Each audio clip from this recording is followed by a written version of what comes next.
Good morning, student. Now let's see the rest of the pronoun. So next one is interrogative pronoun. We use interrogative pronoun to ask questions. The interrogative pronoun represent the thing that we don't know what we are asking the question about. यानी कि जो हम प्रश्न पूछते हैं वहाँ पे प्रश्नवाचक सर्वनाम का उपयोग होता है. Interrogative pronoun refers to प्रश्नवाचक सर्वनाम, that is called interrogative pronoun. There are four main interrogative pronoun: who, whom, what and which. When WH words are used to begin questions, they function as a pronouns because they are used in place of noun that the question is about. Such pronouns are called interrogative pronoun. The possessive pronoun whose can also be an interrogative pronoun. Let's see in this table which are and how to use this interrogative pronoun. For the person, we can use who as a subject, and for the person supposed to sentence in as a object, we can use whom,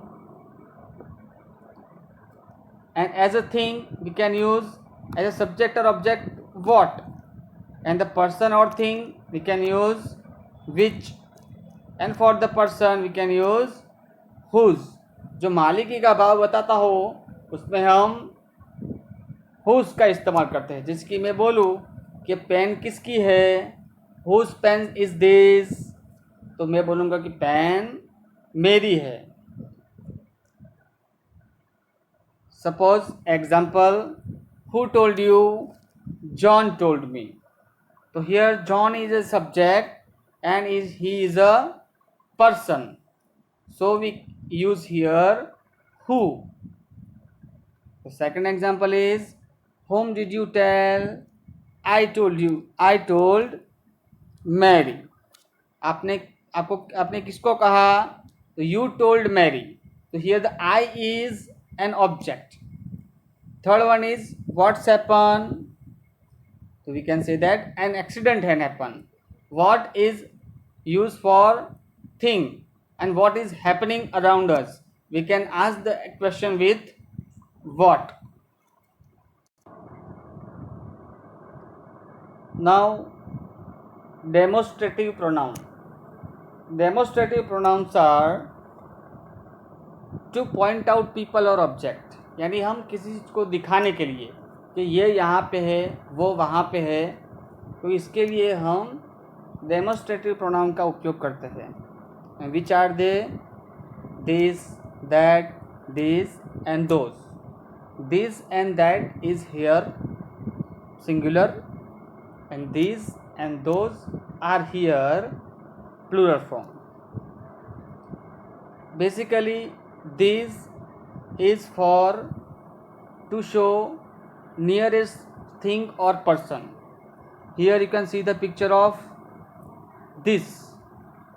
The star is near and that is to show that far thing or person. Here you can see the star. Star is far from the that. And singular this and this.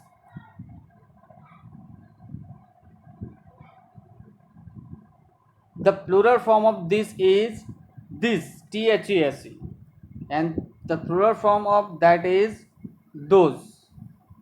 How we can identify those is those and these are to indicate more than one or two person or thing.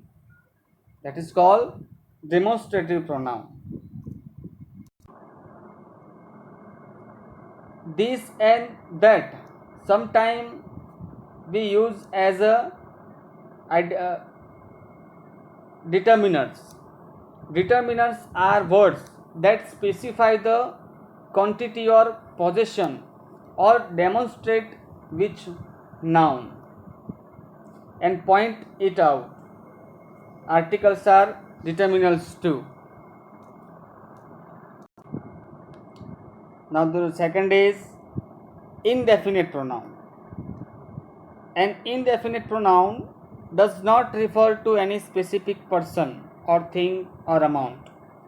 It is vague and not definite. Words like some, any other, anybody, anyone, anything, each, either, everybody, everyone, everything, much, neither, nobody, no one, nothing, one, somebody, someone, something, both, many, others, and several. They are called indefinite pronoun. These pronouns do not tell you which noun they replace, hence the name is indefinite. यानी कि जो निश्चित नहीं है, अनिश्चित है, उसको हम indefinite pronoun बोलेंगे. यानी कि कई लोग आए गए, तो यहाँ पे लोग जो है वो निश्चित नहीं है, कई लोग हैं, इसका हम यहाँ पे उपयोग करते हैं. We usually use words like some, somebody, someone, and something in affirmative sentence, requesting and offers. We use anyone and anything and anybody in negative sentence and the questions. Suppose, may I help you with something? There isn't anything anyone can do it now. All, any, most, none, and some can be singular or plural, depending on phrase that follows them. Note that many indefinite pronouns also function as other parts of speech. Look at another following sentence. He has one job in the day and another at night. यानी कि यहाँ पे निश्चित नहीं है, उसकी एक job दिन में भी है और रात में भी है. That is why we are using here another pronoun here. Most indefinite pronouns are either singular or plural. However, some of them can be singular in one context and plural in another. Here one thing you notice that a singular pronoun takes a singular verb and that any pronoun should go agree in number and gender. Here the one example is all. All is followed sometimes singular and sometimes plural. All is forgiven, so here is a singular. All have arrived, so here is have is plural form. We can start the meeting because everybody has arrived. So after the everybody we can use singular form has. Meet likes coffee but not tea. I think both are good. So here the both is plural form. That is why we are using here plural form of are.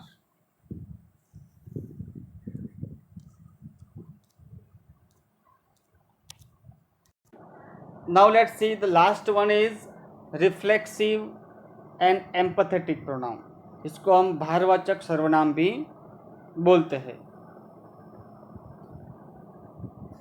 How we can understand, जैसे कि मैं आपको बोलूँगा कि ये काम आपको खुद को करना है, ये मैंने खुद ने किया, तो we can use self, myself and self. Reflexive pronoun is used with an active voice verb in order to action of verb back on the subject antecedent.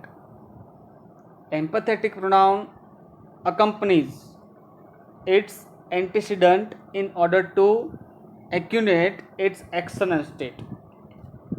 Reflexive and empathetic pronoun take different positions within the sentence structure. We use a reflexive pronoun when we want to refer back to the subject of the sentence or clause.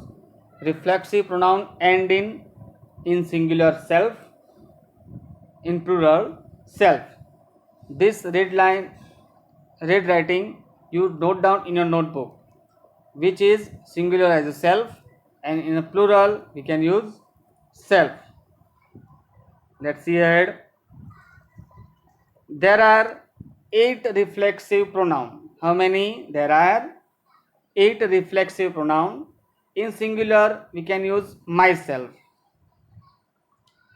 yourself, supposed to be in a third person. For male, we can use himself. As a female, herself. And for animal, itself. And singular, first person as a myself. In plural, ourself, yourself, and themselves. Now let's see the example. Salma hurt herself when she fall off the swing. So here the Salma is a female person and herself is an object as an reflexive pronoun. The cat made itself, where the cat is animal and we can use itself for as a the cat. The subject is the cat and the object is itself. Further exercise are given